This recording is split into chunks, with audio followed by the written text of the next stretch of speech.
बाळंतिणीसाठी आजची रेसिपी आहे मटण सूप।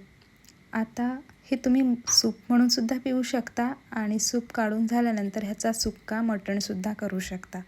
तर चला पाहूया ही संपूर्ण रेसिपी। एका भांड्यामध्ये थोडंसं तेल घ्या। इथे तुम्हाला तूप आवडत असेल तर तूपसुद्धा यूज करू शकता।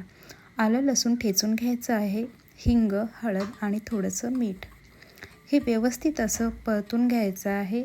जर तुम्हाला अशा भरपूर सारे व्हिडिओ पाहायचे असतील तर channel follow, like, share, subscribe करायला विसरू नका। आता वॉश केलेलं मटण ह्यामध्ये घ्यायचं आहे, व्यवस्थित असं मिक्स करा। झाकण देऊन आता जेवढा तुम्हाला रस्सा हवा आहे तेवढं इथे पाणी टाका, म्हणजे वाफेवर 10 ते 15 मिनटं असंच ठेवून ह्याला आपल्याला मटणाला बघा किती पाणी सुटतं। अशा प्रकारे हे पाणी एक्स्ट्राचं ॲड करून आता हे परत एकदा शिजवण्यासाठी आपल्याला परत अर्धा तास तरी हे शिजवून घ्यायचं आहे। अर्ध्या तासानंतर तयार आहे हे मटणाचं सूप। आता इथे तुम्ही काळी मिरीसुद्धा यूज करू शकता, पण बाळंतिणीचा आहार लक्षात घेऊन त्याप्रमाणेच तुम्ही सूप तयार करा। वरून थोडीशी कोथिंबीर टाका।